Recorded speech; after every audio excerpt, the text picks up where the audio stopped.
Hello and welcome to Bones of the Back Osteology. We're going to start by going through some regular bony terms and looking at how they're applied in various types of bones, and then go in and take a much closer look at the individual vertebrae of the cervical, thoracic, lumbar, sacral, and coccygeal regions. So just before we get started, I'd like to encourage you to get out your bone box set and to channel my inner Bob Ross. I'd like you to follow along and we'll go check out some happy little bones.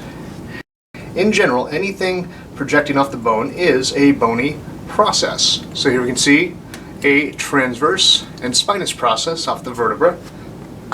When you have a very large bone with an angled process leaving it, that is sometimes called a ramus. In this case, we've got the mandibular ramus right here.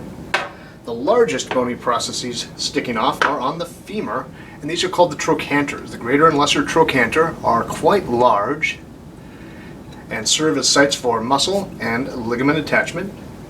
Next in size are what are called tuberosities. Here we have the hip bone, and extending off the ischial part of the hip bone, we have the ischial tuberosity, this large roughened area. Once again, generally the larger the bone prominence, the more likely it is to have a large muscle or a ligament attachment. On the humerus, we have a bit further down in size what are called tubercles. So we've gone from trochanters to tuberosities to tubercles. Here's the lesser and greater tubercles of the humerus right here. And last we have the smallest of these processes, this little bump. A protuberance is a very tiny, almost invisible bump off certain bones, and it's the least large little growth off of the bone, serving as a site for muscle or ligament attachment. Some unusual attachment sites are called crests, and they tend to have a curved or uneven distribution and appearance. This is the iliac crest, which is a site for attachment of the abdominal oblique muscles. Back to the femur, we've got this very extended process right here, sticking up from the bone in a linear way, and that is called the line, or the linea aspera in this case. And as before, it's a site for muscle or ligament attachment.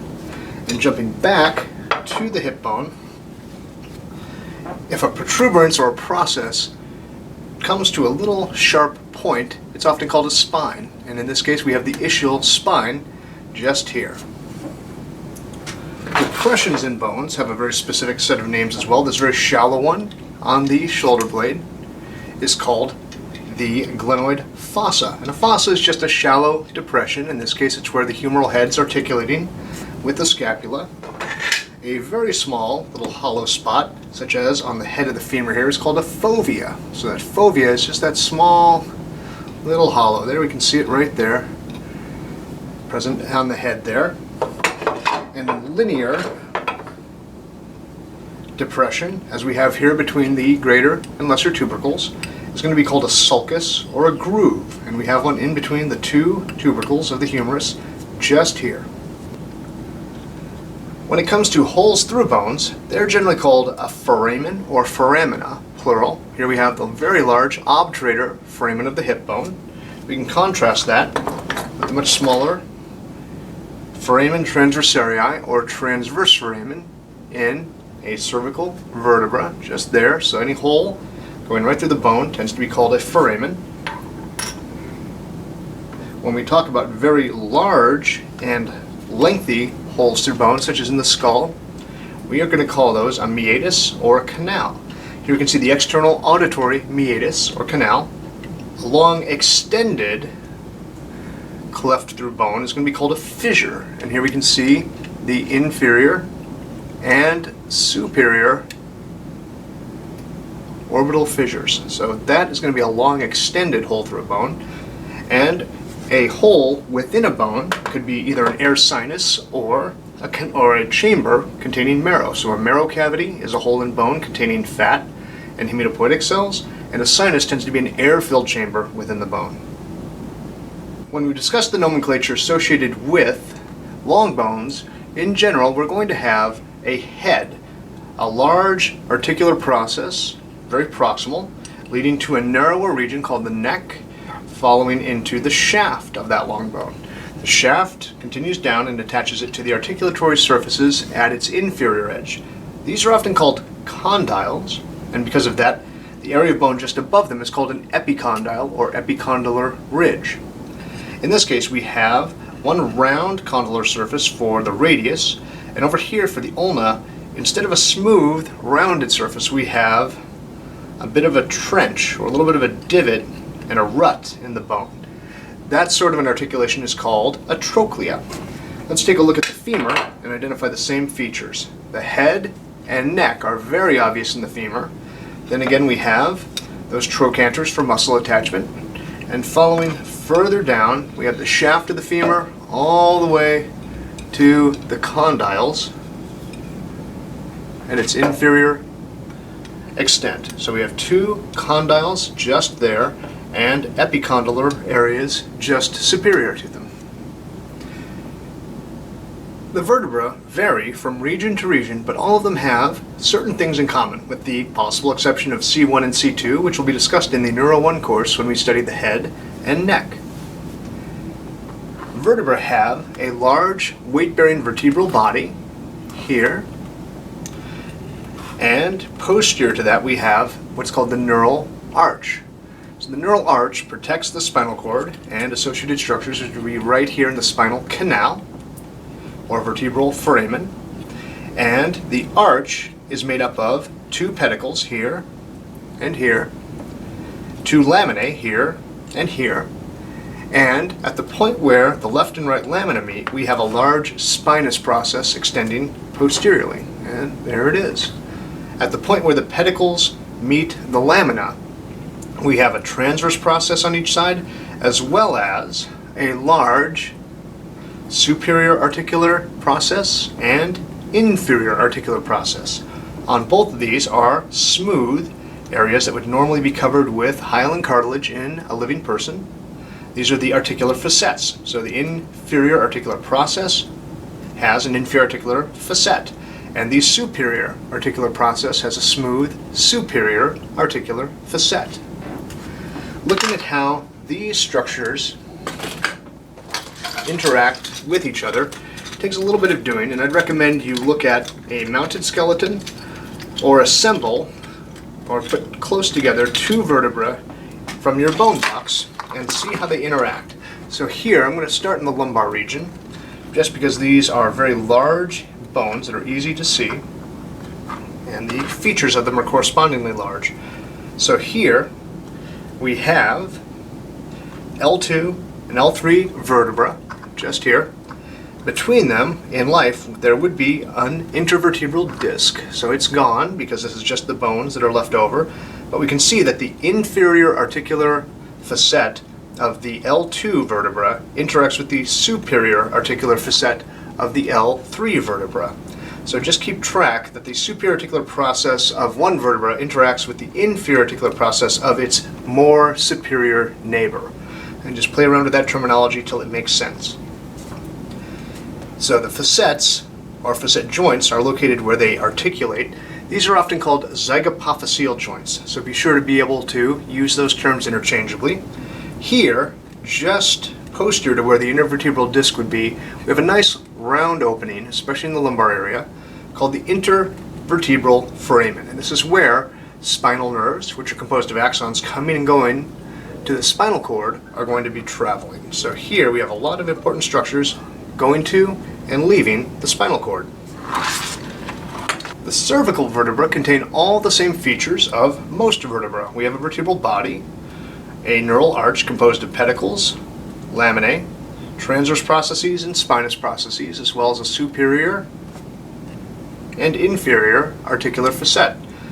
But they also have a couple unique features. One is this transverse foramen, or foramen transversarii, and we have a large vessel traveling to the central nervous system through there in life. The spinous processes of most of the lower cervical vertebrae, roughly C3 to C6, tend to have a split. This is called a bifid spinous process. And if we look from an anterior view, we can see that off the vertebral body's lateralmost limit, we have two struts of bone sticking up. These are called the uncinate processes. So let's take a look at how the cervical vertebra articulate with one another. So here, in a moment, we have the atlas and the axis. We're going to talk more about those in the subsequent courses, where we cover head and neck anatomy, Neuro 1. And here, 1, 2, 3, 4, we'll check C4 and C5 to see how these structures relate. You can already see that the uncinate processes of C5 form a little bit of a train track to keep the vertebral body of its superior neighbor, C4, intact. These uncinate processes are actually known to create small synovial joints with the vertebral body and disc of the more superior vertebra called oncovertebral joints. Turning this to the side, we can see that the zygapophyseal or facet joints in the cervical region, just here, tend to be relatively horizontal in the way that they're laid out. There's a little bit of obliquity to them here, but they tend to be mostly in the axial plane, a little more horizontal, and they're very smooth. So this is going to allow a great deal of flexion and extension through these. And one reason we have bifid spinous processes in the cervical region is so that they can straddle their inferior neighbor just a bit without clunking into them and limiting motion that way. Side bending is also possible at these facet joints, but rotation is a little bit constrained by the superior articular facets in each group. So those are the features of the cervical vertebra you want to note. Just before we move on, we can see that we've got C1, 2, 3, 4, 5, 6, 7, and then the first thoracic vertebra, T1, right here. The C7 and T1 spinous processes tend to be very pronounced, and one of them will tend to poke out more than the other and is going to be very palpable as a landmark on the back. It's called the vertebra prominens. In this case, it looks like T1 is the most prominent of the vertebra, but sometimes it can be C7. If you palpate yourself or your partner, you can see which one's most prominent and distinguish the C7 from T1 spinous process by having them flex their neck forward, and if that process moves, it's C7. If it stays in place because it's locked there with the ribs, it's T1. The thoracic vertebra tend to have extensive and sometimes very downward slanting spinous processes. They are fairly typical in that they have the vertebral body, neural arch, all the features we'd expect. What makes them unique is what allows them to articulate with the ribs, which are another feature of the thoracic region. Here we can see this vertebral body belongs somewhere between T2 and T8 because it has an articulation for a head of a rib here, but also here. So it has half of a facet for the head of the rib, so we'd call this a demifacet for the head of the rib, and when we turn it over we can actually articulate it with this rib just here. So you'll notice that the rib should match up with the vertebra right there. The ribs themselves have a couple features that are important for us now. We'll discuss them more when we get to the thoracic anatomy, but here the head of the rib is where it articulates with the vertebral body. There's a slight narrowing at the neck and then a large bump just past there called the tubercle of the rib. So costal head or head of the rib, costal neck, neck of the rib, or costal tubercle, tubercle of the rib. The costal tubercle contains a nice oval articulatory point that would be covered by cartilage that allows it to not just articulate with the head and body, but also with the transverse process and rib at the tubercle.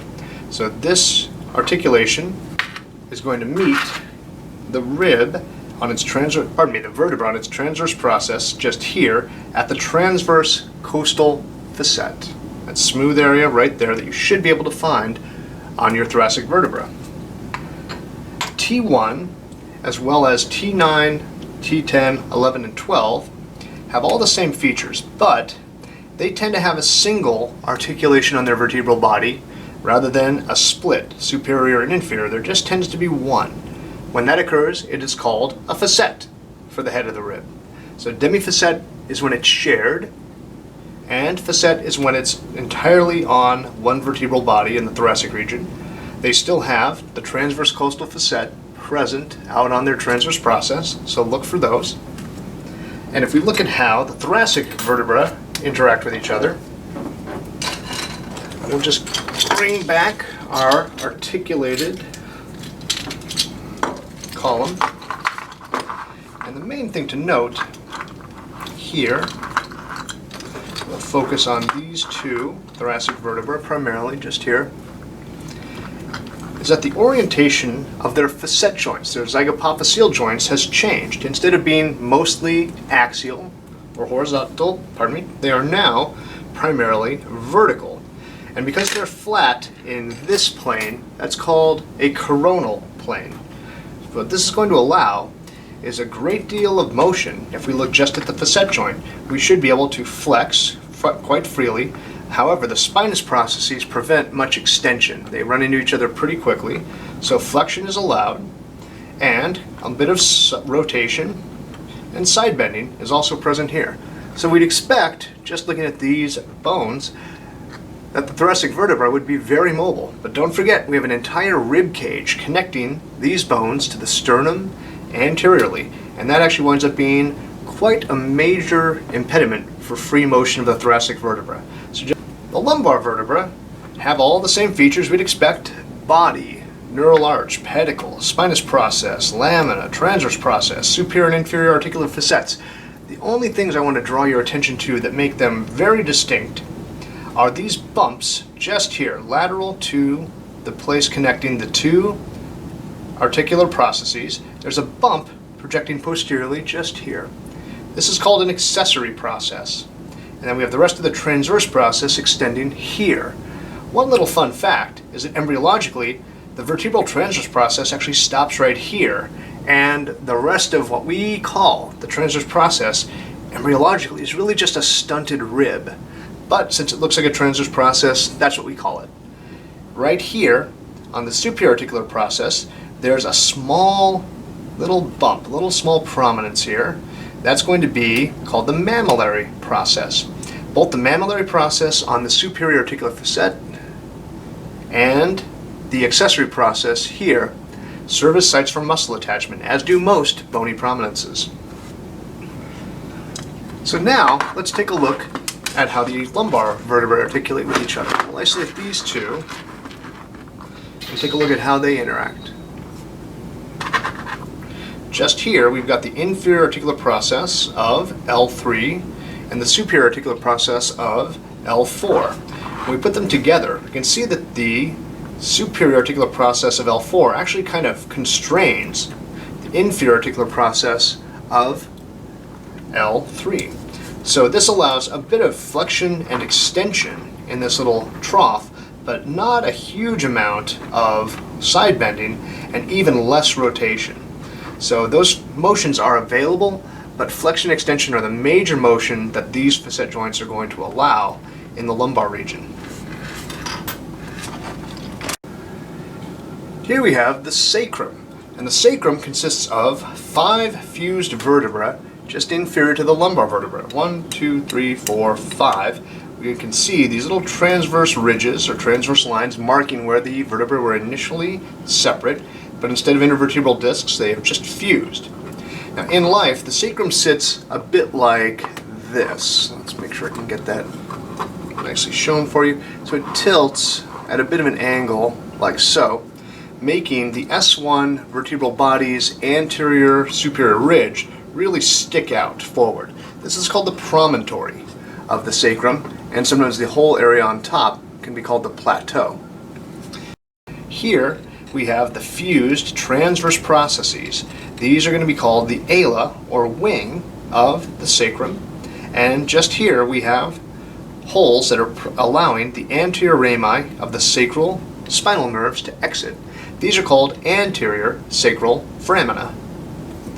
We flip the sacrum over to view it posteriorly, and no big surprise, we have holes on the posterior side for posterior rami called posterior sacral foramina. The spinous processes of the sacral vertebrae fused to a greater or lesser degree into a median sacral crest. The articular processes have also fused, creating a lateral sacral crest, just lateral to the posterior sacral foramina. And here, on the lateral side, we have this curved, kind of V or U-shaped surface called the auricular surface. Now this is where the sacrum articulates with the ilium, forming the sacroiliac joint. And the terminology here is a little bit off. The auricular surface means ear-shaped surface, which if you squint at it, sure. But it is an articular surface. So the auricular surface is the articular surface between the sacrum and the ilium at the sacroiliac joint. Now here, we can see from above that the vertebral or spinal canal is here, and we still have a neural arch protecting the remnants of the cord, those various spinal nerves and roots that are traveling through this space. And here, the sacral canal goes all the way down until we reach this exit point here called the sacral hiatus. And the sacral hiatus marks the end of that canal, and here on either side of the sacral hiatus we can see little bumps called the sacral cornua. Cornua means little horns, and they're fairly palpable and allow you to find the sacral hiatus to inject epidural anesthesia. And right here we have two other little bumps. These are actually the coccygeal cornua. We're going to jump ahead to the coccyx just a bit, because in this instance the first coccygeal vertebra has actually fused with the last sacral vertebra. That is not uncommon. So we have the coccygeal cornua here, sacral cornua here, and by palpating those I might be able to determine where the needle needs to go to bathe the spinal nerves in anesthetic so that they don't convey pain. Now we'll look a little bit here to see this articulated coccyx and sacrum.